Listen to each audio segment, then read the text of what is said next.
Hello बच्चों, स्वागत है आपका एक और क्लास में। एक नए इन्फॉर्मेशन और नए अपडेट के साथ आज हम आपके सामने ये वीडियो प्रस्तुत करने वाले हैं। थंबनेल देख के आप समझ ही जाते होंगे कि हम किस टॉपिक पे, किस सब्जेक्ट पे हम बात करने वाले हैं। आज का सब्जेक्ट है अबाउट डॉक्यूमेंट। डॉक्यूमेंट पे हमने पहले भी एक वीडियो बना रखी है, पहले भी एक क्लास ऑलरेडी हो रखी है, ठीक है। बट इस जो ये क्लास होने वाली है, जो ये आपके लिए वीडियो होने वाली है, इसमें हम कुछ अतिरिक्त इन्फॉर्मेशन आपके साथ शेयर करने वाले हैं। अतिरिक्त इन्फॉर्मेशन मतलब कुछ स्पेसिफिक टॉपिक्स इसमें और कवर होंगे। जो पहले की वीडियो थी उसमें लगभग ज़्यादा टॉपिक कवर नहीं हुए हैं। ये जो पर्टिकुलर वीडियो है इसमें हम कई सारे अदर टॉपिक भी हम यहाँ पे डिस्कस करने वाले हैं। आई होप आप इस क्लास को पूरा देखेंगे बच्चों, शुरू से लेकर अंत तक। ये वीडियो आपके टाइम को ख़राब करने के लिए या आपके टाइम को बर्बाद करने के लिए बिल्कुल नहीं बनाई गई है। इसका उद्देश्य आपको अवेयर करना है, आपको इन्फॉर्मेशन देना है, ठीक है।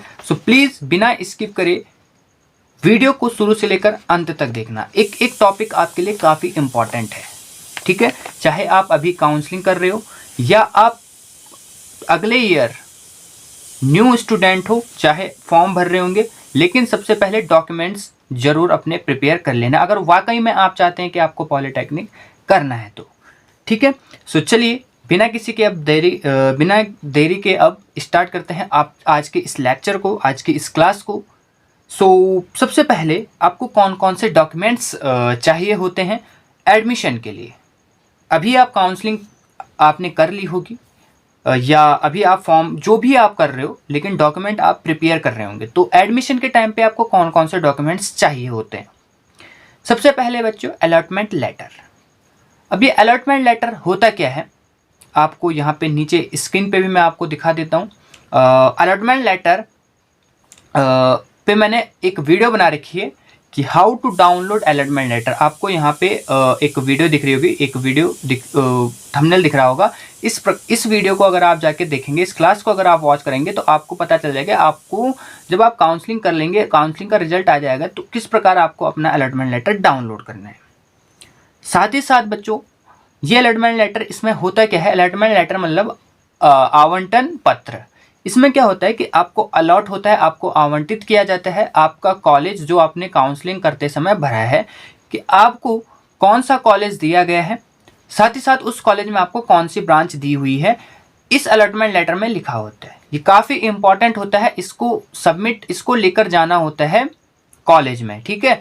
यही प्रूफ है कि आपको कॉलेज मिला हुआ है, जिस कॉलेज में आप एडमिशन के लिए जा रहे हो, या इसी में लिखा होता है आपका उस कॉलेज का कौन सा ब्रांच मिला हुआ है, ठीक है। ओके, आई होप आप इस चीज़ को समझे होंगे। यहाँ पे स्क्रीन पे आपको दिख रहा होगा बच्चों, स्क्रीन पे आपको दिख रहा होगा इस प्रकार का कुछ अलॉटमेंट लेटर होता है। इसमें आपका रैंक, आपको कौन सा कॉलेज मिला हुआ है, आपको कौन सी ब्रांच आपको अलॉट हुई है, यहाँ पे सब कुछ लिखा रहता है। इसमें कुछ इंस्ट्रक्शन भी होते हैं, उन इंस्ट्रक्शन पे भी मैंने ऑलरेडी वीडियो बना रखी है, आपको स्क्रीन पे दिखाई दे रहा होगा। सब चीज़ मैं आपको स्क्रीन के साथ शेयर करके यहाँ पे बता रहा हूँ। ये कुछ इंस्ट्रक्शन है और साथ ही साथ इन इंस्ट्रक्शन पे मैंने एक वीडियो बना रखी है। ये वीडियो भी आपको, ये जो थंबनेल दिख रहा है, इस पे आपको यूट्यूब पे जाना है और इस थंबनेल पे, अगर इस थंबनेल का वीडियो आपको जो दिखेगा, आपको उस पर इसको देख लेना है, ठीक है। सेकेंड थिंग आपको क्या चाहिए, सेकेंड चीज़ आपको, आपके पास अगर आपने 10th किया है तो आपके पास 10th का सर्टिफिकेट होना चाहिए। अगर आपने 12th किया है तो आपके पास 12th का सर्टिफिकेट होना चाहिए, यानी 10th और 12th दोनों का सर्टिफिकेट होना चाहिए। अगर आपने खाली 10th किया है तो 10th तक का 10th सर्टिफिकेट चाहिए। अगर आपने 12th किया है तो आपको 12th का सर्टिफिकेट चाहिए। अगर आपने खाली 12th पास किया है तो आपको क्या क्या और चाहिए, देखो थर्ड चीज़, अगर आपने खाली 12th किया है तो आपको 10th और 12th का मार्कशीट चाहिए होता है। और 12th में जो आपको टीसी मिलेगी, टीसी यानी ट्रांसफ़र सर्टिफिकेट, आपको 12th में जो माइग्रेशन सर्टिफिकेट मिलेगा, प्रवास पत्र जिसको बोलते हैं, आपको 12th में जो कैरेक्टर सर्टिफिकेट मिलेगा, वो ये 3 चीज़ें आपको ले जानी है अगर आप 12th पास आउट हैं। लेकिन अगर आप एक ग्रेजुएट स्टूडेंट हैं, सपोज आपने 12th भी कर लिया, 12th के बाद आपने ओपन से या जैसे भी आपने अपनी ग्रेजुएशन कंप्लीट करी है, ग्रेजुएशन कंप्लीट करने के बाद या अभी आप लास्ट 3rd ईयर में हो और आपके एग्ज़ाम होने वाले हैं, अभी आपके एग्ज़ाम पूरे नहीं हुए हैं लेकिन आपके एग्ज़ाम होने वाले हैं, तो ऐसी कंडीशन में आपको क्या करना है, ऐसी कंडीशन में आपको 12th सर्टिफिकेट प्लस आपको आपके पास जो ग्रेजुएशन की मार्कशीट होगी, आपको मार्कशीट ले जानी है, अंक तालिका जिसमें पूरा लिखा हुआ था कि इतने परसेंटेज आपके बने हुए हैं, इतने में से इतने नंबर आपको मिले हुए हैं, आपको वो यानी मार्कशीट आपको ले जानी है, अंक तालिका इसको बोलते हैं हिंदी में। साथ ही साथ अब आपको क्लास 12th की टीसी वीसी कुछ नहीं ले जानी है, अब आपको ग्रेजुएशन से अगर आपको टीसी मिलते हैं तो आपको टीसी ले जानी है। माइग्रेशन सर्टिफिकेट अब आपको ग्रेजुएशन से ले जानी है, मतलब आपने जो भी पास किया है, जो भी आपने पास किया है आपको अब वहाँ से ले जानी है, ठीक है।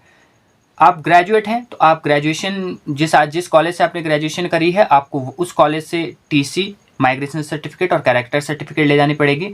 इसके अलावा आपने अगर मास्टर किया हुआ है यानी MA MSc ये सब किया हुआ है अगर आपने, तो आपको आपने जिस भी कॉलेज से अभी करंटली अपनी पढ़ाई स्टार्ट कर रखी है यानी ख़त्म कर रखी है, आपको उस कॉलेज से वो डॉक्यूमेंट आपको जमा करने पड़ेंगे, ठीक है। अगर आपने हाल ही में 12th किया है तो आपको 12th का ले जाना है, अगर आपने हाल ही में ग्रेजुएशन कर रखा है तो आपको ग्रेजुएशन का ले जाना पड़ेगा, अगर आपने हाल ही में पोस्ट ग्रेजुएशन कर रखा है तो आपको पोस्ट ग्रेजुएशन का ले जाना पड़ेगा। अगर अब ध्यान दीजिए, अगर आप अपीयरिंग में हो, आपका लास्ट ईयर है और आपके पेपर हाल ही में होने वाले हैं या पॉलिटेक्निक के सेमेस्टर एग्ज़ाम से पहले आपका एग्ज़ाम अगर आपके हो जाएं तो सेमेस्टर एग्ज़ाम से पहले आपको अपने डॉक्यूमेंट जमा करने होते हैं। आपको टाइम दिया जाता है कि सेमेस्टर एग्ज़ाम से पहले यानी जब आपके रजिस्ट्रेशन होते हैं पॉलिटेक्निक में एग्ज़ाम के लिए, तो उससे पहले आपको अपने डॉक्यूमेंट जमा करने पड़ेंगे। अगर आप नहीं कर पाए तो बच्चों आपकी सीट कैंसिल भी हो सकती है। तो अगर आप फर्स्ट ईयर ग्रेजुएशन के फर्स्ट ईयर में हो या आप अदर कोर्स कर रहे हो और आप चाहते हो कि मैं पॉलिटेक्निक करूँ, तो प्लीज़ ग्रेजुएशन अभी छोड़ देना। और ऐसी कंडीशन में अगर आपने ग्रेजुएशन छोड़ दी तो फिर आपको 12th सर्टिफिकेट, 12th का टीसी, 12th का माइग्रेशन सर्टिफिकेट और 12th से ही कैरेक्टर सर्टिफिकेट लगाना पड़ेगा। और चूंकि आपने 1 साल बर्बाद किया है तो ऐसी कंडीशन में आपके पास एक और डॉक्यूमेंट का लोड आपके पास आ जाएगा, वो डॉक्यूमेंट है गैप सर्टिफिकेट। आपने 1 साल में क्या किया, 12th तो आपने 1 साल पहले कर लिया था, लेकिन अब इस 1 साल में आपने क्या किया, इसके लिए आपको गैप सर्टिफिकेट बनाना पड़ेगा। गैप सर्टिफिकेट आपके तहसील से बनेगा, ध्यान रखिएगा, तहसील से आपका जो है गैप सर्टिफिकेट बनता है। तो गैप सर्टिफिकेट उन स्टूडेंट के लिए जिन्होंने 12th के बाद गैप रखा हुआ है, चाहे आपने 1 साल का रखा, चाहे आपने 2 साल का रखा, लेकिन आपका गैप है, तो ऐसी कंडीशन में आपको गैप सर्टिफिकेट बनाना पड़ेगा। आई होप आपका ये कन्फ्यूजन दूर हुआ होगा। हर बच्चे को गैप सर्टिफिकेट नहीं बनाना है, उन्हीं बच्चों को जिन्होंने 12th के बाद गैप रखा है या कोई कोर्स नहीं किया हुआ है उन्हीं को यहाँ पे बनाना है, ठीक है, ओके। इसके बाद आपको कोई भी एक आईडी प्रूफ आपको ले जानी पड़ेगी। वो आपका आधार कार्ड हो सकता है, वो आपका ड्राइविंग लाइसेंस हो सकता है, वो आपका इनकम सर्टिफिकेट वो आपका पैन कार्ड हो सकता है, ठीक है। तो आपको एक आईडी प्रूफ चाहिए। सबके पास आधार कार्ड अवेलेबल होता है तो आप आधार कार्ड जरूर ले जाइएगा, ठीक है। अभी जो मैंने आपको अभी तक के डॉक्यूमेंट मैंने जो आपको बताया, इन सब का आपको एक फोटोकॉपी प्लस ओरिजिनल डॉक्यूमेंट आपको ले जाने हैं, प्लस आपको फोटोकॉपी एक फोटोकॉपी आपको करके ले जानी है, ठीक है। सबकी एक फोटोकॉपी करके ले जानी है, अभी तक के जितने भी मैंने आपको डॉक्यूमेंट बताए हैं, ठीक है। हो सके तो आप रैंक कार्ड की फोटोकॉपी भी ले जाना, लगता नहीं है डॉक्यूमेंट में, लगता नहीं है, बट लेके चले जाना, ठीक है। एक रैंक कार्ड की फोटोकॉपी भी कर लेना और उसको भी अपने साथ लेके जाना। एडमिट कार्ड नहीं चाहिए होता है, ठीक है, ओके। अब आपको चाहिए होते हैं 5 फोटो, पासपोर्ट साइज फोटो आपकी लगती है डॉक्यूमेंट्स में, 5 फोटो आपकी लगती है। मैं आपको सजेस्ट करूंगा कि आप कम से कम 8 फोटो ले जाना, ठीक है। कम से कम आप 8 फोटो ले जाना, वैसे लगती 5 फोटो हैं बट 8 फोटो लेके जाना, ठीक है, ओके। इसके बाद आपको ले जाना है अपना बर्थ सर्टिफिकेट। अगर आपके पास अवेलेबल है तो बर्थ सर्टिफिकेट, वैसे आपका लगता नहीं है, ठीक है, बर्थ सर्टिफिकेट नहीं लगता है आपका, ठीक है, ध्यान देना इस बात पे, आपका बर्थ सर्टिफिकेट नहीं लगता। और बर्थ सर्टिफिकेट नहीं लगता तो जिनके पास नहीं है वो टेंशन बिल्कुल ना लें, लेकिन जिनके पास है तो वो बर्थ सर्टिफिकेट ज़रूर ले जाना। और उसकी भी एक फ़ोटोकॉपी ले जाना। वैसे लगती नहीं है, मैं आपको बता देता हूँ। तो जिन बच्चों के पास नहीं है घबराना मत, लेकिन मैं आपको सजेस्ट करूँगा कि बर्थ सर्टिफिकेट बना लेना। आज आपके डिप्लोमा में बर्थ सर्टिफिकेट नहीं लग रहा है, लेकिन इन फ्यूचर, ठीक है, इन फ्यूचर, क्योंकि गवर्नमेंट आप देखते होंगे कि हमारा एक लोकतांत्रिक देश है और लोकतंत्र में कई सारी चीज़ें होती हैं। लोकतंत्र, ठीक है, संविधान से हमारा देश चल रहा है, ठीक है। सो यहाँ पे जो है काफ़ी नहीं है आपकी आइडेंटिटी के लिए आधार कार्ड, जैसे कि गवर्नमेंट ने बोला है, जैसे कि सुप्रीम कोर्ट ने बोला हुआ है कि खाली आपकी आइडेंटिटी के लिए कि आप इस देश के नागरिक हैं, आपके पास आधार कार्ड के अलावा आपके पास बर्थ सर्टिफिकेट भी होना चाहिए। ये सुप्रीम कोर्ट ने बोला हुआ है, ठीक है। तो बर्थ सर्टिफिकेट ज़रूर बना लेना, क्योंकि इन फ्यूचर आपके अस्तित्व पे या आपके भारतीय नागरिक होने पे भी सवाल उठ सकता है। तो अभी आपके डिप्लोमा में या पॉलिटेक्निक में आपके कोर्स में ये इस्तेमाल या यूज़ नहीं हो रही है, तो इसका मतलब ये नहीं कि इस चीज़ की कतई ज़रूरत नहीं है। इस चीज़ की बहुत ज़रूरत है। अगर हम एक कोर्स से हट के इस बात करें तो बर्थ सर्टिफिकेट ज़रूर बना लेना। मैंने अपने ये जो जितने भी इंपॉर्टेंट डॉक्यूमेंट्स थे, ये मैंने 12th करते ही अब सब कुछ बना लिए थे, ठीक है। सो मैं आपसे भी निवेदन करता हूँ बच्चों कि प्लीज़ इन डॉक्यूमेंट्स को बना लेना, ठीक है। इन फ्यूचर आपको ही इनमें क्या होगा, इनसे आपको फ़ायदा मिलेगा, ठीक है। ओके, इसके बाद आपको डोमिसाइल सर्टिफिकेट, जिसको कि हिंदी में क्या बोलते हैं, मूल निवास या स्थायी निवास प्रमाण पत्र, आपको ये ले जाना है, ठीक है। ओरिजिनल आपको ले जाना है, साथ साथ आपको इसकी एक फ़ोटोकॉपी ले जानी है, ठीक है। अब यहाँ पे ध्यान देना बच्चों, कई बच्चे ऐसे होते हैं जो अदर स्टेट से भरते हैं उत्तराखंड में फॉर्म। उन बच्चों का एक क्वेश्चन होता है कि सर हम क्या करें, ठीक है, हम क्या करें, हमारे पास ये चीज़ें नहीं है, तो हम अदर स्टेट से बिलोंग करते हैं, तो ऐसी कंडीशन में हम क्या कर सकते हैं। तो मैं उन बच्चों को बताना चाहता हूँ, अगर आपने क्लास 10th या क्लास 12th दोनों में से एक अगर आपने उत्तराखंड में स्थित किसी भी स्कूल से किया हुआ है, आपका सर्टिफिकेट उत्तराखंड में बना हुआ है, तो ऐसी कंडीशन में आप एडमिशन के लिए एलिजिबल हो जाते हो। अगर 10th और 12th में से किसी एक चीज़ को आपने उत्तराखंड से किया हुआ है, तो आप इसके लिए एलिजिबल हो जाते हैं। साथ ही साथ अगर आपने 10th 12th उत्तराखंड से नहीं किया है, बट आपके पास उत्तराखंड का डोमिसाइल है, यानी स्थायी निवास प्रमाण पत्र, मूल निवास आपके पास है, तो ऐसी कंडीशन में भी आपको एडमिशन मिल सकता है।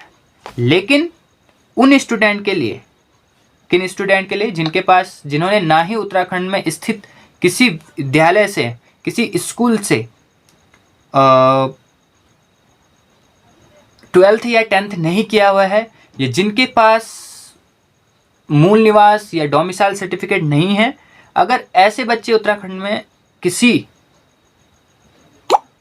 संस्थान से, किसी पॉलिटेक्निक संस्थान से डिप्लोमा लेना चाहते हैं, तो ऐसे स्टूडेंट कैसे ले सकते हैं। उनके लिए एक विशेष इन्फॉर्मेशन, यानी नोटिफिकेशन में उनके लिए एक विशेष यहाँ पे उन्होंने लिखा हुआ है, प्रवेश के लिए अनिवार्यता, एलिजिबिलिटी फॉर आपके प्रवेश के लिए, ठीक है, आपकी एंट्री के लिए उन्होंने क्या लिखा हुआ है मैं आपको बता देता हूँ। आपको यहाँ स्क्रीन पे भी आपको दिख रहा होगा बच्चों, स्क्रीन पे मैं आपको शो करा दूंगा इसको। क्या लिखा हुआ है, प्रवेश हेतु अनिवार्यता, जिन्होंने निर्धारित अर्हकारी परीक्षा उत्तराखंड में स्थित मान्यता प्राप्त शिक्षण संस्थाओं से उत्तीर्ण की हो, ठीक है, अथवा जिन्होंने अर्हकारी परीक्षा उत्तराखंड के बाहर किसी अन्य प्रदेश से उत्तीर्ण किया हो, किंतु उत्तराखंड के स्थायी निवास हो। ध्यान देना, अगर आपने 10th या 12th उत्तराखंड से किया हुआ है, इस कंडीशन में आप एलिजिबल हो यहाँ से पॉलिटेक्निक करने के लिए। या अगर ये नहीं है तो कम से कम आपके पास डोमिसाइल सर्टिफिकेट होना चाहिए। ये दोनों नहीं है तो ऐसी कंडीशन में आप क्या करेंगे, तीसरा पॉइंट यहाँ पे लिखा हुआ है, यदि कोई विदेशी संयुक्त प्रवेश परीक्षा में चयनित हो जाता है तो उसके प्रवेश हेतु अभ्यर्थी के देश के सक्षम अधिकारी द्वारा नामित या संस्तुत होने अथवा केंद्र सरकार द्वारा नामित संस्तुति सहमति आवश्यक होगी। कश्मीर से विस्थापित अभ्यर्थियों हेतु शासनादेश में दी गई व्यवस्था के अनुसार सीटें आरक्षित की गई हैं, तद अनुसार प्रवेश अनुमान्य होगा। यानी आपको कहाँ से लिखवा के लाना, कहाँ से आपको डॉक्यूमेंट बना के लाना पड़ेगा अगर आप यहाँ से करना चाहते हैं? केंद्र सरकार से यानी सेंट्रल गवर्नमेंट से आपको लाना पड़ेगा, या हाँ सेंट्रल गवर्नमेंट से आपको यहाँ पे क्या लाना पड़ेगा, कोई संस्तुति या सहमति पत्र आपको लाना पड़ेगा सेंट्रल गवर्नमेंट से। ठीक है, सो आई होप यहाँ पे आप समझे होंगे कि कैसे आपको क्या करना है। आई होप आप इस चीज़ को यहाँ पे समझे होंगे। चलिए नेक्स्ट डॉक्यूमेंट की यहाँ पे बात करते हैं। नेक्स्ट डॉक्यूमेंट कौन से है बच्चे? चलिए इस चीज़ को यहाँ पे देखते हैं। नेक्स्ट डॉक्यूमेंट है बच्चा आपका जाति प्रमाण पत्र। जर्नल के लिए ये आवश्यक नहीं है। अगर आप जनरल कैटेगरी से बिलोंग करते हैं, चाहे गर्ल्स हो चाहे बॉयज़ हो, आपके लिए ये नहीं है। ये ओनली फॉर उन स्टूडेंट के लिए हैं जो एससी कैटेगरी से बिलोंग करते हैं, एससी एसटी या ओबीसी कैटेगरी से बिलोंग करते हैं, तो उनको कास्ट सर्टिफिकेट चाहिए होता है, जाति प्रमाण पत्र चाहिए होता है। इसकी भी एक फ़ोटोकॉपी आपको करके ले जानी है। ठीक है, लेकिन अगर आप जनरल ईडब्ल्यूएस से हैं, अगर आप जनरल कैटेगरी से हैं गर्ल्स और बॉयज़, और आप ईडब्ल्यूएस लगा के आप अप्लाई कर रहे हो, तो आपको ईडब्ल्यूएस चाहिए होता है। ईडब्ल्यूएस चाहिए होता है और ये मेन ही जमा होता है। ये ऐसा नहीं है कि क्या कहते हैं उसको, ये ऐसे नहीं कि फ़ोटोकॉपी जमा करानी, इसको आपको जो है मेन ले जाना पड़ेगा। तो जो भी डॉक्यूमेंट मैं आपको बोल रहा हूँ, आपको वो मेन डॉक्यूमेंट तो ले जानी है, ओरिजिनल डॉक्यूमेंट तो ले जानी है, साथ ही साथ उनकी एक फ़ोटोकॉपी करके ज़रूर ले जानी है। इसके बाद TFW, जिन बच्चों ने TFW से अप्लाई किया है उनको इनकम सर्टिफिकेट ले जाना है, और इनकम सर्टिफिकेट 6 महीने पुराना नहीं होना चाहिए, यानी न्यू होना चाहिए। तो इनकम सर्टिफिकेट ओरिजिनल आपको ले जाना है, और एक फ़ोटोकॉपी आप उसकी भी ले जा सकते हैं। ठीक है, उसके बाद आपको मेडिकल चाहिए होता है बच्चों। मेडिकल आपका किसी भी गवर्नमेंट हॉस्पिटल से आपको मेडिकल ले जाना होगा। ठीक है, गवर्नमेंट हॉस्पिटल से ही ले जाना, वो प्रॉपर आपको देते हैं, प्रॉपर सर्टिफिकेट के साथ, प्रमाण के साथ वो आपको मेडिकल सर्टिफिकेट देते हैं। मेडिकल सर्टिफिकेट इंपॉर्टेंट होता है। साथ ही साथ एक और सर्टिफिकेट है जिसको हम एंटी रैगिंग बोलते हैं। तो ये गवर्नमेंट ने इंट्रोड्यूस किया हुआ है उन स्टूडेंट्स के लिए जो कि रैगिंग से परेशान रहते हैं। तो ये एंटी रैगिंग फॉर्म होता है, इसमें लॉयर के सिग्नेचर होते हैं। साइबर कैफ़े से आप इसको निकलवा सकते हैं, और एंटी रैगिंग में लॉयर के जो है सिग्नेचर होते हैं, स्टैम्प उसका लगता है। ठीक है, तो एंटी रैगिंग आपको बनाना है। तो ये कुछ डॉक्यूमेंट्स थे जो आपके लिए इम्पॉर्टेंट थे। ठीक है, और इनके अलावा आपको कोई भी डॉक्यूमेंट सबमिट नहीं कराना पड़ता है, और मैंने आपको कुछ अतिरिक्त इन्फॉर्मेशन भी इसमें दी हुई है इस वीडियो में। आप कंपेयर कर सकते हैं मेरे पुराने वीडियो में प्लस इस वीडियो में। तो यहाँ पे आपको कुछ अतिरिक्त इन्फॉर्मेशन दी हुई है मेरे द्वारा। तो आई होप आपको ये वीडियो पसंद आई होगी, ये इन्फॉर्मेशन पसंद आई होगी। तो चैनल को सब्सक्राइब करके जरूर रखना, वीडियो को लाइक और ज़्यादा से ज़्यादा शेयर करना। मिलते हैं अपने नेक्स्ट क्लास में, नेक्स्ट वीडियो या नेक्स्ट इन्फॉर्मेशन अपडेट के साथ। तब तक बने रहे हमारे चैनल UKT पाठशाला में। थैंक्स।